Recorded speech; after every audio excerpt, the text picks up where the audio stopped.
नमस्कार दोस्तों, स्वागत है आपका दिव्यांजलि ला क्लासेस में। आज से हम हिस्ट्री के लेक्चर सीरीज स्टार्ट करने वाले हैं। आप किसी भी एग्जाम की तैयारी कर रहे हैं, अगर आपके एग्जाम के पार्ट में हिस्ट्री का पार्ट है, अगर आपके एग्जाम के पेपर में हिस्ट्री का थोड़ा भी कवर करता है तो ये लेक्चर सीरीज आपके लिए बहुत ही इंपॉर्टेंट होने वाली है। ठीक है, तो स्टार्ट करते हैं। हिस्ट्री, इतिहास। तो इतिहास तो सबसे पहले क्वेश्चन यही आता है कि इतिहास जो हिस्ट्री होता है, हिस्ट्री होता क्या है। तो जो भी हमारे अतीत में, मतलब हमारे भूतकाल में जो भी घटनाएं घटित हो जाती हैं और उन घटनाओं का जो संग्रह होता है, मतलब अतीत, अगर हमको इसको सिस्टमेटिक ढंग से लिखना हो तो हम कह सकते हैं कि हमारे भूतकाल में, हमारे अतीत में गुजरे हुए महत्वपूर्ण घटनाओं का संग्रह क्या कहलाता है? इतिहास कहलाता है। कौन सी घटनाएं? महत्वपूर्ण घटनाएं। मतलब जैसे कि अभी वर्तमान में हमारे प्रधानमंत्री कौन है? अब श्री नरेंद्र दामोदर दास मोदी। लेकिन कुछ समय जब हमारा देश आजाद हुआ था उस समय हमारे प्रधानमंत्री कौन थे? जवाहरलाल नेहरू। तो हम जो आधुनिक इतिहास पढ़ते हैं तो उसमें हम उनका जिक्र पढ़ते हैं, कांग्रेस पार्टी का जिक्र करते हैं। तो वो एक समय था जब वो प्रेजेंट था, वर्तमान था। लेकिन अभी क्या है? वो हमारा भूत हो काल में वो चला गया है, वो हमारा अतीत हो गया है। तो अतीत में जो कुछ इंपॉर्टेंट हुआ रहता है उनका जो संग्रह कहलाता है वो क्या कहलाता है? इतिहास कहलाता है। ठीक है, इतिहास के जनक कौन है? क्वेश्चन में अक्सर पूछ लिया जाता है। तो इतिहास के जनक जो है हेरोडोटस है। उनका नाम क्या है? हेरोडोटस। ठीक है, एग्जाम में अक्सर पूछा जाता है इतिहास के जनक कौन है। तो इतिहास के जनक हेरोडोटस को कहा जाता है। इतिहास, तो इतिहास को जॉन ब्रूस ने इतिहास को 3 भागों में बांटा है। कौन कौन से? प्रागैतिहासिक, आद ऐतिहासिक और ऐतिहासिक। ठीक है, जॉन ब्रूस ने ये जो 3 भागों में इतिहास को बांटा है तो किस आधार पे बांटा है? कोई आधार तो होगा। अगर हम किसी भी चीज को डिवाइड करते हैं तो एक कुछ मापदंड होता है, उस मापदंड पे हम किसी भी चीज का डिवाइड करते हैं, उसे बांटते हैं। तो जो जॉन ब्रूस थे उन्होंने लिखने के आधार पे इतिहास को 3 भागों में बांटा है। किसके आधार पे? लिखने के इतिहास आधार पे। पहला क्या है? प्रागैतिहासिक, दूसरा हमारा आद्य ऐतिहासिक और तीसरा है ऐतिहासिक। तो प्राग ऐतिहासिक में क्या था? इस काल में जो भी मानव थे, प्राग ऐतिहासिक काल के जो मानव थे उनको लिखना पढ़ना नहीं आता था। ना ही उनको लिखना आता था, ना ही उनको पढ़ना आता था। तो लिखने के आधार पे इनको क्या है? लिखना नहीं आता था। ठीक है, ना ही लिखना आता था, ना ही पढ़ना आता था। ठीक है, ये कौन थे? प्रागैतिहासिक काल के मानव थे। लेकिन जो आद ऐतिहासिक काल के मानव थे उनको लिखना आता था, लेकिन वो जो लिख के चले गए वो हम आज तक पढ़ ही नहीं पाए। जैसे कि छोटा बच्चा कोई है, LKG UKG के बच्चे जब होते हैं तो वो अपने हिसाब से अगर कोई आप उनको सवाल दीजिए, अगर मान लीजिए कोई छोटा बच्चा है, उसको आप 6 + 4 ऐड करने के लिए दे दीजिए। ठीक है, तो अगर उसको काउंटिंग आती है तो 6 + 4 वो 10 ऐड कर लेगा। लेकिन अगर उसको लिखना नहीं आता है या फिर उसके हिसाब से वो मान लीजिए ऐसे 10 बनाता है तो उसके हिसाब से ये तो 10 है, पर हमारे हिसाब से 10 नहीं है, क्योंकि हमको ये इनका लिखा हुआ समझ नहीं आ रहा, हमें पढ़ नहीं पा रहे। तो उसी तरह से जो हमारे आदि ऐतिहासिक काल के मानव थे उनको लिखना आता था, वो लिख के गए हैं, बहुत कुछ लिखा है उन्होंने, लेकिन हम उसे पढ़ नहीं सकते। तो जो आदि ऐतिहासिक काल के मानव थे इनको लिखना आता था,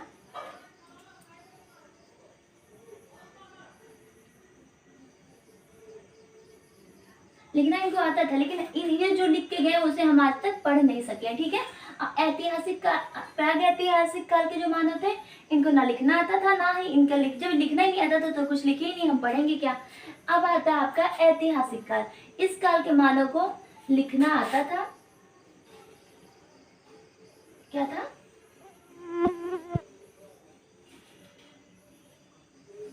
लिखना क्या है? इस काल के मानव को लिखना आता था और इनका लिखा हुआ हम पढ़ भी सकते हैं। इसमें ना इनको लिखना आता था ना हम पढ़ सकते हैं। आदि ऐतिहासिक काल में लिखना आता था पर हम उसको पढ़ नहीं सकते हैं, लेकिन ऐतिहासिक काल में लिखना आता था और हम उसको पढ़ भी सकते हैं। ठीक है, उसके बाद प्राग ऐतिहासिक काल में आपका आता है पाषाण काल, इसी को हम प्राग ऐतिहासिक काल को पाषाण काल भी कहते हैं। आगे हम पढ़ेंगे। इसको हम 4 भागों में बांटे हैं, जैसे पूरा पाषाण काल, मध्य पाषाण काल, नव पाषाण काल और उत्तर पाषाण काल। ऐतिहासिक काल में हमको क्या पढ़ना है? इसमें हमको पढ़ना है सिंधु घाटी की सभ्यता, सिंधु सभ्यता, ठीक है। आधे ऐतिहासिक काल में हमको सिंधु घाटी की सभ्यता पढ़ना है, मेसोपोटामिया की सभ्यता पढ़ना है, पीली घाटी की सभ्यता पढ़ना है। तो ये हम की पोर्शन किसमें कवर करेंगे? आधे ऐतिहासिक काल में। ऐतिहासिक काल को हम फिर से 3 भागों में बांटते हैं, ठीक है। कौन सा? वैदिक काल, प्राचीन काल और आधुनिक काल। वैदिक काल जिसमें ऋग्वेद, सामवेद, हम वेदों के बारे में, उपनिषद के बारे में पढ़ेंगे। प्राचीन काल जिसमें हम मौर्य काल और जो भी महान राजा थे, बुद्ध, महावीर के बारे में पढ़ेंगे। और आधुनिक काल जिसमें हम कांग्रेस पार्टी से लेकर भारत छोड़ो आंदोलन और आज तक जो भी इम्पोर्टेंट घटनाएं वो किस में आते हैं? आधुनिक काल में आते हैं। तो इनको भी हम 3 भागों में कौन कौन से बांटते हैं? वैदिक काल, प्राचीन काल और आधुनिक काल, ठीक है। अब हम एक एक करके पढ़ते हैं। पहला हमारा क्या है? प्राग ऐतिहासिक काल। तो प्राग ऐतिहासिक काल को हम लोग क्या कहते हैं? पाषाण काल कहते हैं, ठीक है। पाषाण काल क्यों कहते हैं? पाषाण का मतलब होता है पत्थर। तो इस काल में जो मानव थे उनका मुख्य रूप से जो औजार था जिसका वो उपयोग करते थे वो क्या था? पत्थर था। उस समय किसी भी धातु की खोज नहीं हुई थी, तो वो क्या करते थे? पत्थर का यूज करते थे कि अगर उनको कुछ भी, जैसे उनको रहना है, खाना खाने के लिए उनको शिकार करना, तो किसका यूज करते थे? पत्थर का यूज करते थे। तो बहुत ज्यादा पत्थर का यूज करने की वजह से इस काल को हम प्राग ऐतिहासिक काल को हम पाषाण काल भी कहते हैं। इसको हम मुख्यतः 3 भागों में बांटते हैं। लेकिन आप अगर यूपीएससी का पेपर दे रहे हो, आप एक ग्रेड लेवल का कोई भी पेपर देते हो, बीपीएससी देते हो, यूपीपीएससी देते हो, उसके लिए आप वहाँ पे आप इसको 4 भागों में, उसका डिटेल में आपको जाना होगा। डिटेल में जाने पे हमें इसे 4 भागों में बांटे। तो कौन सा? पहला आपका पूर्व पाषाण काल, मध्य पाषाण काल, नव पाषाण काल और उत्तर पाषाण काल। उत्तर पाषाण काल क्या होता है? जैसे कि जब कोई चीज खत्म होती है, तो जैसे ये मान लीजिए हम चल रहा है रास्ते में, कहीं पे हमारा खत्म होता है। जैसे आप इंडिया और नेपाल का बॉर्डर ले लीजिए।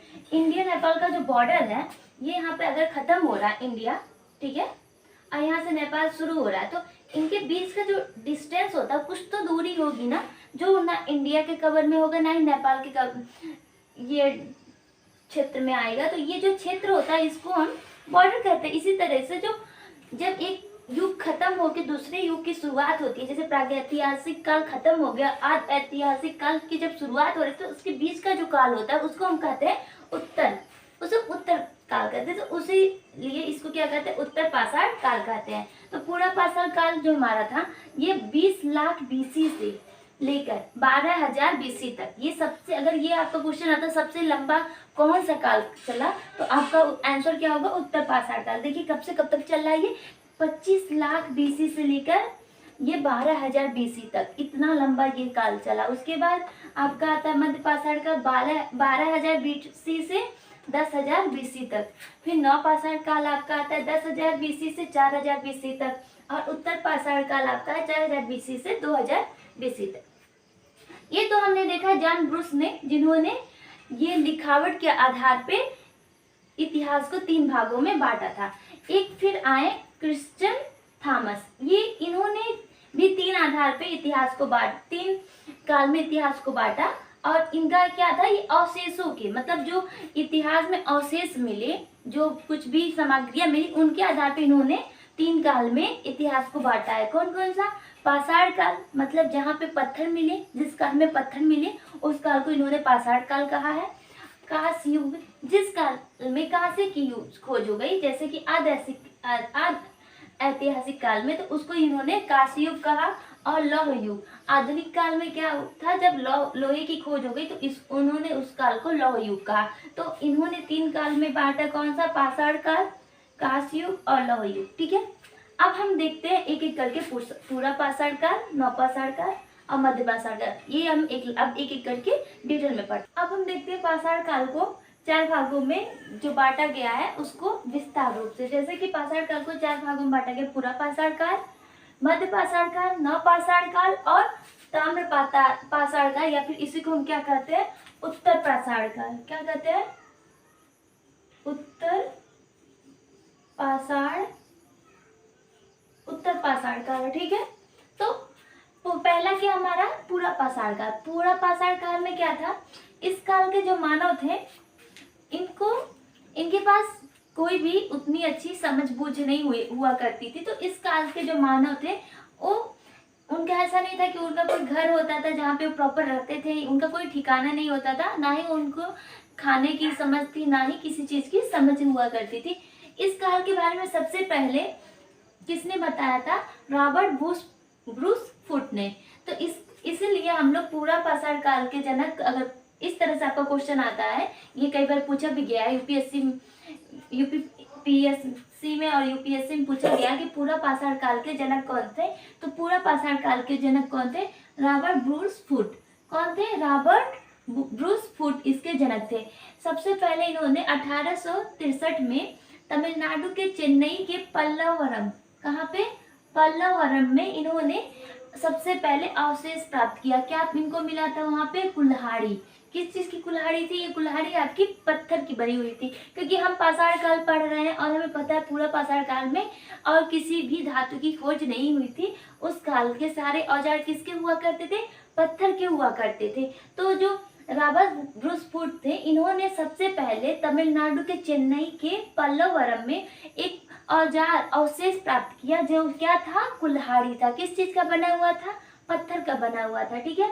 इस काल के मानव जो हुआ करते थे वो खाद्य संग्राहक होते थे। मतलब उनके पास ऐसा कुछ नहीं था कि वो जहाँ पे खाना बनाते हो या फिर उसको कहीं पे एक अच्छी जगह पे पैक करके रखते। तो उस समय में क्या था, वो आखेट करते थे। आखेट का मतलब क्या है, शिकार करना।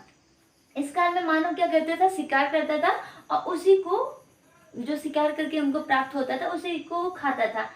और इस काल का एक हमें साक्ष्य मिलता है एमपी के मध्य प्रदेश के रायसेन जिला में भीमबेटका एक गुफा है, जहाँ पे का शिला चित्रण जो है आपका, ये पूरा पाषाण काल का। तो इस तरह से भी क्वेश्चन बनता है कि भीमबेटका की जो शिला लेख है, शिला की चित्रकारी है, वो किस काल की है। तो ये पूरा पाषाण काल का साक्ष्य है। किस काल का साक्ष्य है, पूरा पाषाण काल का साक्ष्य है, ठीक है। उसके बाद आपका ये क्वेश्चन बनता है, आपके माइंड में आ रहा होगा, अभी इससे पहले जस्ट मैंने पढ़ाया है कि इस काल के मानव जो थे वो लिखना पढ़ना नहीं जानते थे। तो ये भीमबेटका में शैल चित्र कैसे मिला। तो मैंने ये बोला था, इस काल के लोग लिखना पढ़ना नहीं जानते थे। लेकिन लिखना पढ़ना और चित्र बनाना दोनों अलग चीजें हैं। जैसे कि ए क्या होता है, ए फॉर एप्पल होता है, ठीक है, ए फॉर एप्पल। तो ये मैंने लिख दिया और ए पढ़ लिया। लेकिन अगर हमको पढ़ना नहीं आता है किसी को भी और उसने सेब देख लिया तो उसने एप्पल बना दिया, तो इसके लिए इनको ना पढ़ने की नीड है, ना ही लिखने की नीड है। तो जो भीमबेटका की शैल चित्रण है, वो पत्थरों पे कुदेर के उन्होंने क्या किया है, कुछ चित्र बना दिया। जैसे बैठे बैठे थे, उन्होंने कुछ देखा, कोई जानवर जा रहा है, जानवर को किसी इंसान ने शिकार करा। तो बहुत अच्छी उस समय की फिगर नहीं बने हुए हैं, लेकिन उस चित्र से ये पता चला कि कोई जानवर है, उसका शिकार कौन, कोई मनुष्य कर रहा है। तो भीमबेटका में, एमपी के भीमबेटका में किस काल के अवशेष मिलते हैं, पूरा पाषाण काल के अवशेष मिलते हैं, ठीक है। और इम्पोर्टेंट, इसका एक और इम्पोर्टेंट है कि इस काल में आग की खोज हो गई थी, ठीक है। आग का आविष्कार तो हुआ नहीं था, इस काल में आग की खोज हो गई थी। मतलब लोगों ने, इस काल के जो लोग थे उनको पता चल गया था कि आग कुछ होता है और आग के बारे में इस काल में पता चल गया था, ठीक है। तो इसका इम्पोर्टेंट क्या क्या है कि रॉबर्ट ब्रूस फुट ने इस काल के जनक कहे जाते हैं। इन्होंने पल्लवरम में कुल्हाड़ी का अवशेष प्राप्त किया। इस काल के जो मानव थे खाद्य संग्राहक हुआ करते थे, आखेट करते थे।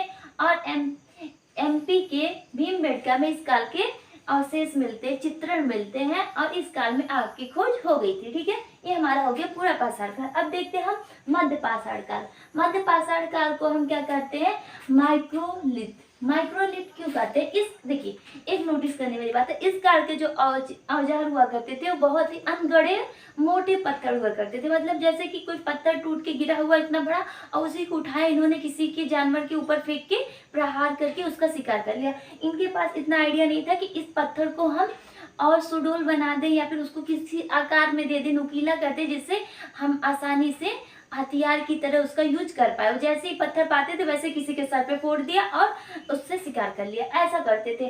पर जब हम मध्य पाषाण काल में हम आते हैं तो देखते हैं इस काल के जो पत्थर होते हैं वह गढ़े और छोटे पत्थर मिलते हैं। मतलब उन्हीं पत्थरों को इन्हें आइडिया मिला और उसे क्या करते थे, ये किसी आकार में ढाल देते थे, उन्हें सुडौल कर देते थे, उन्हें क्या करते थे, उनको नुकीला बना देते थे, जिनको आसानी से, जिससे वो क्या करते थे, शिकार कर पाते थे।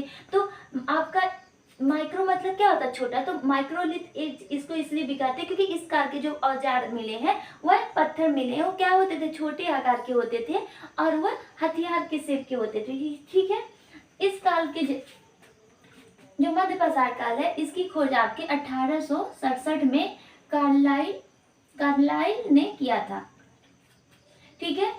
इस काल में मनुष्यों ने अंत्योष्टि मतलब क्या होता है, अंतिम संस्कार। ठीक है। इस काल के जो मानव थे उन्होंने अंत्योष्टि कार्यक्रम करना शुरू कर दिया था। मतलब इस काल में आते आते मानव ने दफनाना शुरू किया था, अंतिम संस्कार करना शुरू कर दिया था। और इस काल से एक इम्पोर्टेंट क्वेश्चन है कि यूपी के प्रतापगढ़ में क्या है, मैदाहा एक जगह है जहाँ पे स्त्री और पुरुष के शव मिले। मतलब एक यूपी का जो मैदाहा शहर, वहाँ पे स्त्री पुरुष के एक साथ शव मिले हैं। तो और क्या मिला वहां से, हड्डी के उपकरण। मतलब अगर आपको क्वेश्चन मिलता है कि क्वेश्चन इस तरह से बनता है कि मैदाहा से क्या प्राप्त हुआ, तो स्त्री पुरुष से शव प्राप्त हुए हैं। और अगर इस तरह से क्वेश्चन आता है कि हड्डी के उपकरण, हड्डी क्या हो जाए, कहाँ से प्राप्त हुए, तो मैदाहा से।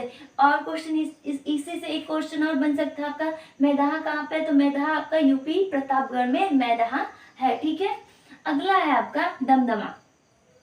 दमदमा में आपके युगल सावधान मतलब जोड़ा, युगल मतलब क्या होता है, युग में, सावधान मतलब जोड़ा। तो दमदमा में आपके युग में सावधान मिला है। ठीक है। उसके बाद आपका यूपी सराय नहार, ये भी बहुत इंपॉर्टेंट है। यूपी के सराय नहार में 400 मतलब 400 एक साथ कहाँ मिला है, यूपी के सराय नहार में। अगर आपका स्त्री पुरुष पूछता है या फिर हड्डी के उपकरण पूछता है तो कहाँ मिले हैं, प्रतापगढ़ में, मैदाहा में। अगर ये भी पूछता है सबसे पहले 100 कहाँ, मतलब सबसे पहले साक्ष्य कहाँ मिले, 100 कहाँ मिले, तो वो भी आपका मैदाहा ही होगा। लेकिन अगर ये पूछता है कि 400 कहाँ मिले, तो यूपी का सराय नहर में 400 मिले हैं। ठीक है।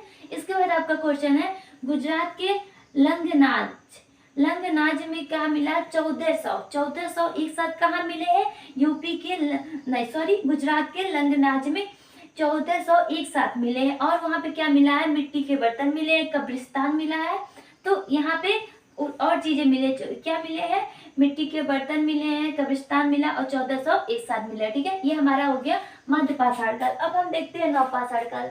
नवपाषाण काल, ठीक है, नवपाषाण काल। तो इसके जनक या फिर इसका नवपाषाण काल का नाम किसने रखा था, जान लुबाक ने नवपाषाण काल का नाम रखा था। कैसे, यूनानी शब्द यूनानी शब्द एक है नियो क्या था, इन्होंने नवपाषाण काल का नाम रखा था। किसने रखा था, जान लुबाक ने। इस काल में क्या हुआ था, यहाँ पे अभी तक क्या हमने देखा कि मध्य पाषाण काल में अभी भी जो मानव था वह किस पे डिपेंड हुआ करता था, शिकार पे डिपेंड हुआ करता था। बस क्या था, इस काल में आपका पूरा पाषाण काल में उनके जो शिकार करने के औजार थे वो बड़े हुए करते थे और मध्य पाषाण काल में वही औजार उन्होंने छोटा कर लिया था। लेकिन नव पाषाण काल में उन्होंने बहुत बड़ी उपलब्धि प्राप्त की। क्या, उन्होंने खेती करना स्टार्ट कर दिया। क्या स्टार्ट कर दिया, खेती करना। और आपको पता है अगर आप खेती करते हैं या भी कोई इंसान खेती करता है तो खेती करने के लिए उनको एक जगह रहना पड़ेगा, क्योंकि खेती ऐसा तो है नहीं आज मैंने अभी कुछ चीज बैठाया और शाम तक वो फड़ के तैयार हो जाएगा, उसको हम यूज कर लेंगे। तो उसके लिए एक जगह पे निवास करना बहुत ही जरूरी है। तो खेती करने के लिए अस्थायी निवास। तो जब इसे आप देखिए रिलेट करके याद कर सकते हो, नव पाषाण काल में खेती, अगर आपको खेती याद है तो अगर खेती करना स्टार्ट कर दिया तो अस्थायी निवास भी स्टार्ट ही कर देंगे, क्योंकि खेती के लिए अस्थायी निवास बहुत ही इंपॉर्टेंट है। ठीक है। उसके बाद अगर अस्थायी निवास इम्पोर्टेंट निवास करने लगे तो वो अपने साथ जानवर भी पाल सकते हैं, क्योंकि अगर खेती कर रहा है एक जगह रह रहा है तो साथ में जानवर पाल सकते हैं। तो इस काल में फिर क्या उन्होंने क्या किया, पशुपालन स्टार्ट कर दिया। और पशुपालन, ये क्वेश्चन आपका आता है कि सबसे पहले उन्होंने कौन सा पशु पाला, कौन से जानवर को पाला, तो उनका पालतू पशु क्या था, कुत्ता।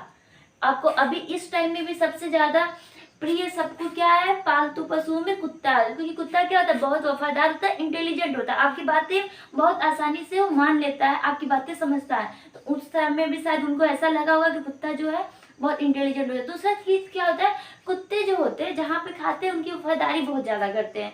अगर उस समय पे अच्छे से घर तो हुआ नहीं करते थे, और लोग कहाँ जंगलों में रहते थे, अगर वो घर भी मतलब अगर ऐसे ही घास फूस का घर भी बना के रहते थे तो कहाँ रहते थे, जंगल में रहा करते थे, और जंगल में अक्सर जानवर आया करते हैं। तो कुत्ता पालने से फायदा और था कि कुत्ता क्या होते हैं, बहुत कम नींद रहते हैं, और अगर कोई अननोन पर्सन अननोन जानवर आता है तो भौंकना स्टार्ट कर देते हैं, तो इससे उनकी सेफ्टी भी हुआ करती थी। कुत्ता बहुत कम खाना खाता है, तो वो अपना जो बचा कुछ भोजन होता था उसको दे के आसानी से पाल भी सकते। तो सबसे पहला उनका जानवर क्या था, पालतू जानवर कुत्ता था।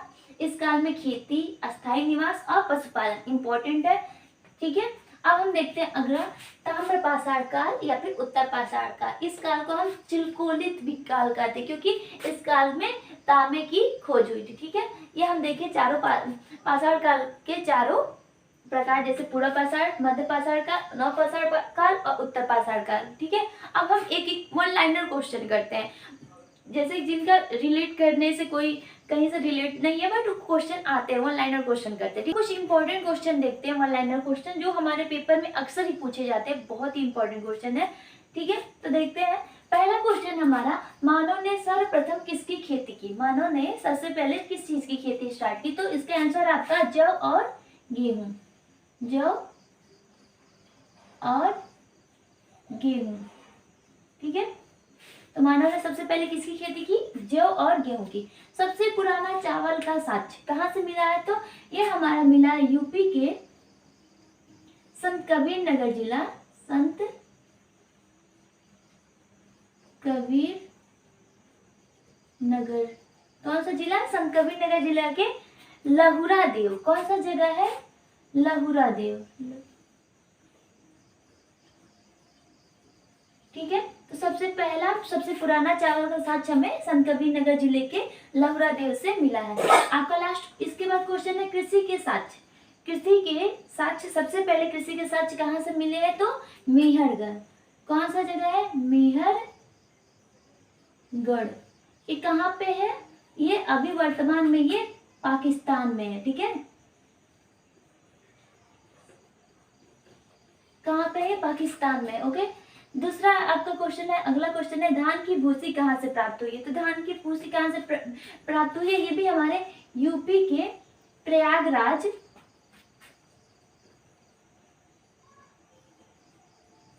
यूपी के प्रयागराज के कोल्डिहमा से।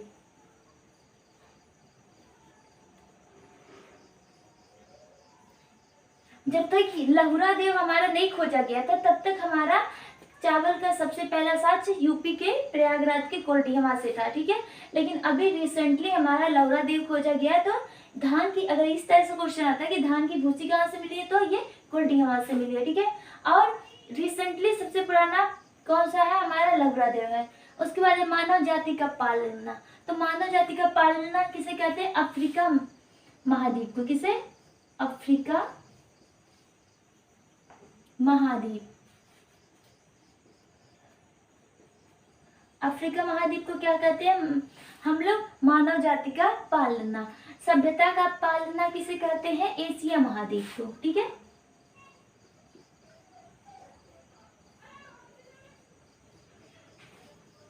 आप लोग इसमें कंफ्यूज मत होइएगा, अगर मानव जाति का पालना पूछता है तो अफ्रीका महाद्वीप, और सभ्यता का पालना पूछता है तो आपका एशिया महाद्वीप होगा। आदमी के साथ कुत्ते का शव, आदमी के साथ कुत्ते का शव कहाँ मिला है, तो ये बुर्जहोम से मिला है।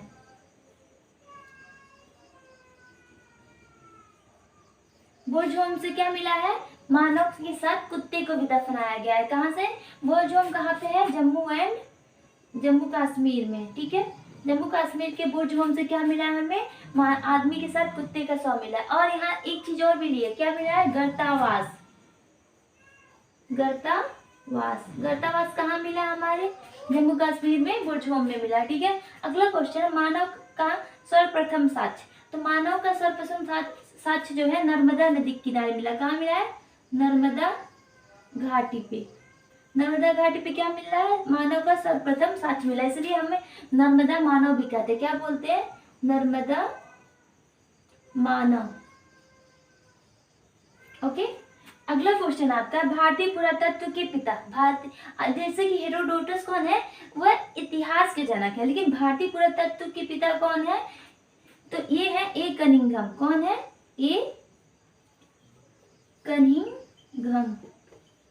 कौन है भारतीय पुरातत्व के पिता? ए कनिंघम है। पुरातात्विक संग्रहालय, तो भारतीय पुरातात्विक संग्रहालय कहाँ पे है? ये भोपाल में है। कहाँ पे है? भोपाल, भोपाल में है। और संग्रहालय का क्या नाम है? इंदिरा गांधी मानव संग्रहालय। क्या है? इंदिरा गांधी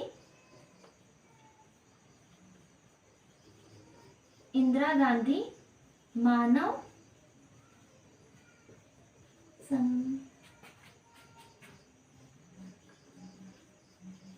ठीक है। तो ये हमारे कुछ वन लाइनर क्वेश्चन थे जिनका आंसर आई होप आपको मिल गया होगा। आज की क्लास में हमने पूरा पाषाण काल और आप प्राग ऐतिहासिक काल को पूरा कंप्लीट कर लिए हैं। अगली वीडियो में हम आज ऐतिहासिक काल, जिसमें सिंधु घाटी की सभ्यता, मेसोपोटामिया की सभ्यता और पीली घाटी की सभ्यता और ऐसी सभ्यताओं के बारे में अगली क्लास में हम डिस्कस करेंगे। आज के लिए इतना, ठीक है। तब तक के लिए नमस्कार, जय हिंद, जय भारत।